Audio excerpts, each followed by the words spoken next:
Wow, it really seems like our last strategy worked.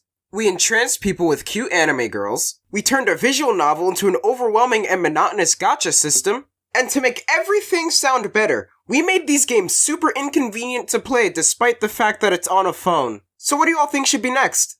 Well, we kinda wanna innovate, so why not make a spin-off that's the same as its predecessor, but we add more characters and make a battle system. Wow, Amelia, you're really killing it with these ideas. Keep them coming. Okay, but in this game, what if we made some really strict dialogue options, and picking them wrong either led to some weird ending, or you just lose outright?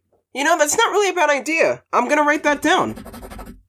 Any other ideas? Yeah, okay. How about we make a game with an actual good story, memorable characters, comedic moments, and make the game, not boring? We kinda failed on that front last time.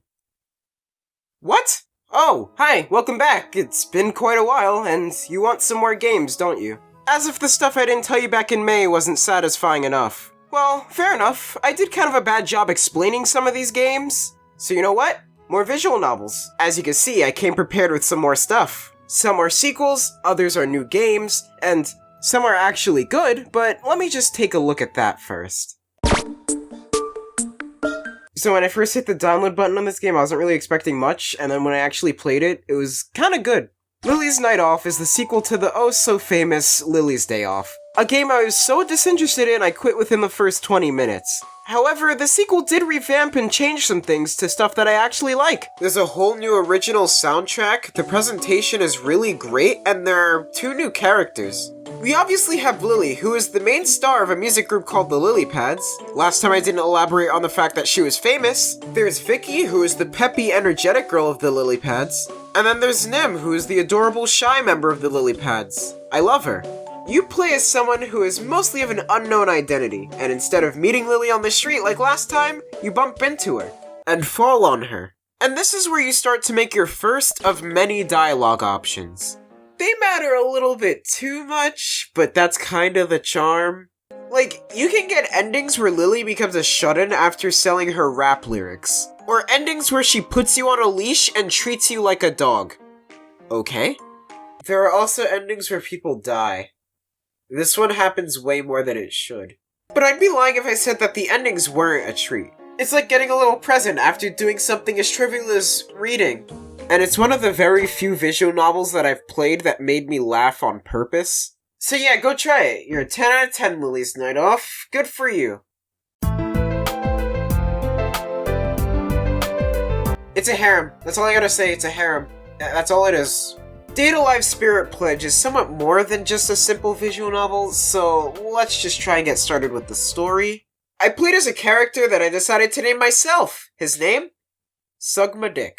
Thank you. I'll take my Comedy of the Year award now.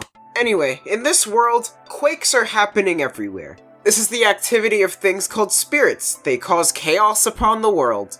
And it's up to this association called the ACT to kill spirits that exist on the planet.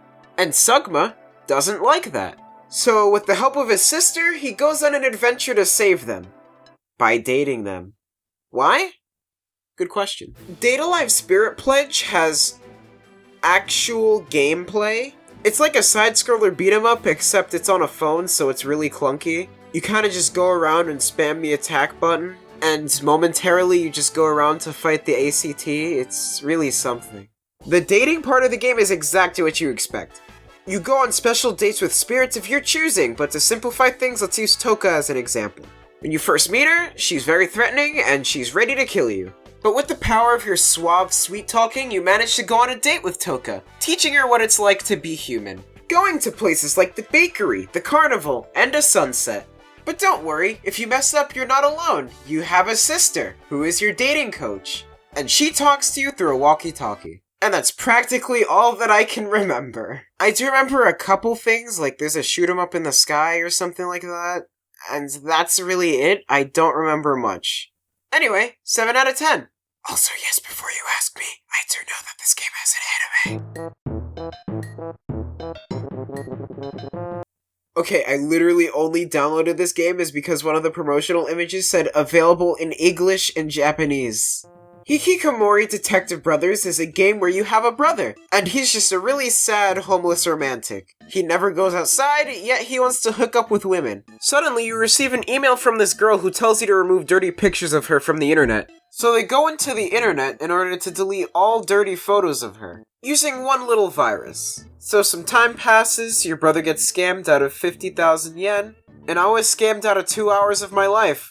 There's more to this story, but just play the whole thing for yourself. This game isn't fun. How it works is that it's a trial and error visual novel, meaning that there's one right answer and several wrong answers.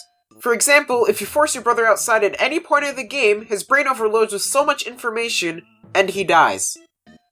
This happens way too much. And when you fail, you can use save states, which kinda defeat the purpose of it being trial and error. Then again, I don't like trial and error. I just think this game is boring, and that's it. 6 out of 10. This game just makes me feel dirty. Moe Ninja Girls RPG is a spin-off, a sequel, a retelling of the first one. You are a low self-insert protagonist that I named a swear word that I cannot say on here, so let's just call him Carl. Carl and his assistant Oka start their new ninja lives at their new ninja school. They meet several ninja friends at this ninja school, such as Yozuki, who is a ninja just like him and Oka. Together, they all want to start a ninja club. However, the Tsundere Student Council president protests this and explains that it's ludicrous to form a ninja club and they need about 7 ninja members. So you go and recruit ninja friends to join your ninja club. Hey, did I mention that the first season is about ninjas? Something that this game has but the original doesn't is an in-game JRPG battle system. Just pick your favorite characters and put them into battle. Just too bad that the balancing is atrocious and about every 3 turns, your durability of your character breaks, and your defense drops dramatically. You can get them repaired, it only takes 40 minutes of your time and so many materials, but you can get them repaired. Or you can do the better option and take a support character from online that's way too overpowered and can basically kill anything. Pick your poison. Well, there are some good things I could say about the game. My complaint about story tickets aren't really a thing anymore. The UI and menus are pretty stylish. Again, there's surprisingly weird music, some of it's really good. Some of the characters are really cool, and that's me being very, very generous. And that's really it. Also, this game loves its sexualization, but I've seen it so many times that I'm not even fazed by it anymore. I'd recommend playing this game with friends or drunk. It's honestly better if you do both. So now I proclaim this game as a 7 out of 10. I'm noticing that some of these ratings I'm being way too generous.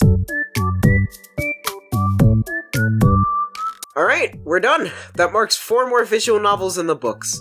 That was fun. For the most part. Playing some of these did feel like a drug trip, I'll admit that. But it was fun.